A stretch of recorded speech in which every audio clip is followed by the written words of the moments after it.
You know, we're surrounded by this invisible force, right? It's everywhere, powering our homes, our cities, our entire modern world. But have you ever actually stopped to think, what is electricity? And what kind of crazy journey does it take just to get to us? I mean, think about it. You flip a switch and boom, light. But what's really happening?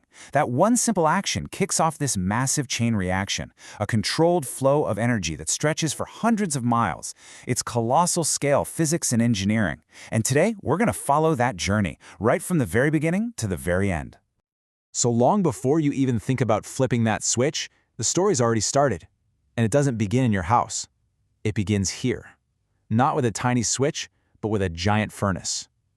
See, the electricity we use every single day, it starts its life on a scale that's hard to even imagine, miles and miles away from home. All right, so let's get into it. How do we get from raw fuel to the power in your outlet? It's actually a pretty amazing process of transformation. Believe it or not, most of the world's electricity begins its life as a fossil fuel, stuff like oil or natural gas. What we're really doing is unlocking energy that's been stored for millions of years, all to power our lives right here, right now. Okay, so this whole thing is really just about energy changing its clothes, so to speak. It's a chain reaction. First, you take the chemical energy locked in that fuel and you burn it. That creates a ton of heat. Step 2. That heat boils water into super high-pressure steam. Then, and this is the cool part, that steam blasts against a giant fan, a turbine, turning all that heat energy into motion, or kinetic energy. And finally, that spinning turbine is hooked up to a generator, which takes the motion and, voila, converts it into the electrical energy we're looking for. It's a 4-step dance of pure physics.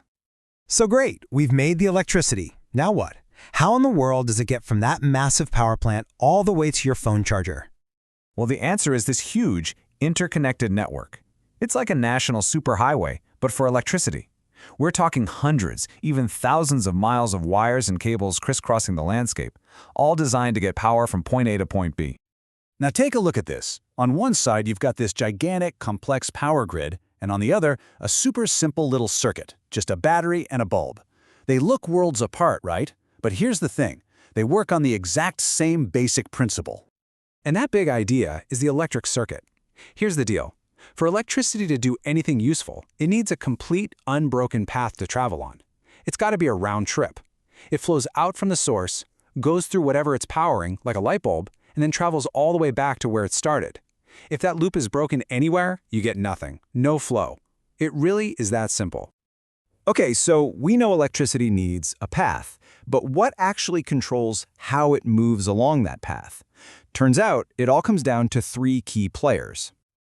Now this part can feel a little abstract, but don't worry, there's a perfect analogy that makes it all make sense. All you have to do is think about water flowing through pipes. Seriously, if you can picture that, you can understand this. So here's the breakdown. First, you've got voltage. That's the push. Think of it like water pressure. It's measured in volts. Then you have current. That's the flow itself, the amount of water moving. We measure that in amps, or amps. And finally, there's resistance, which is any obstacle that gets in the way, kind of like a narrow pipe. We measure that in ohms. So just remember, push, flow, and obstacle.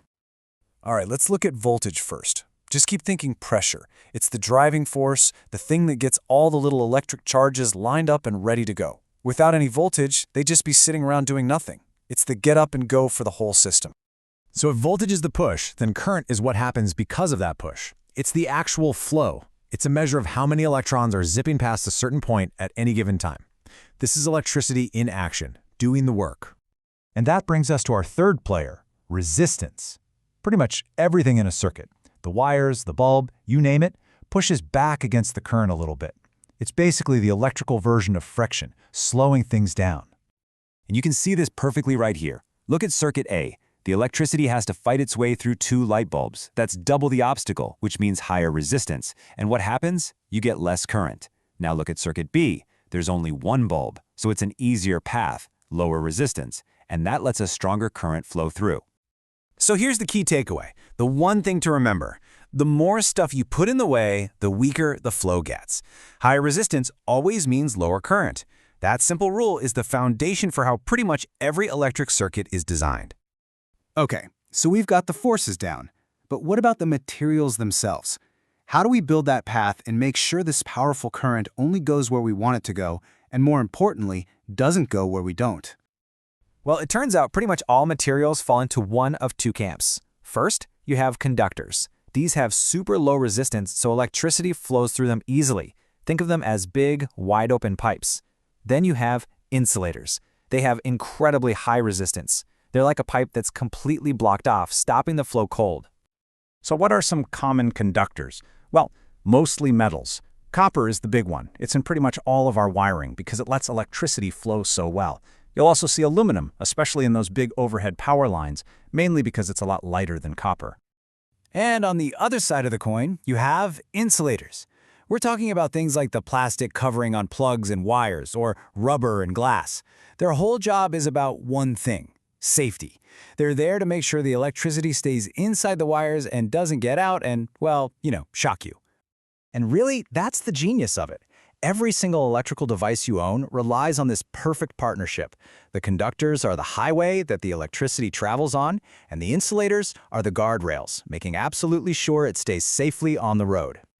So next time you plug in your phone or turn on a lamp, take a second to think about that.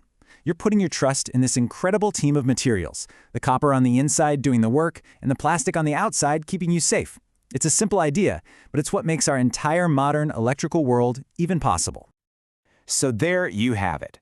From a roaring furnace in a power plant, across a massive network of wires, all governed by the push of voltage and the obstacle of resistance, and carefully guided by conductors and insulators, that's the journey of electricity.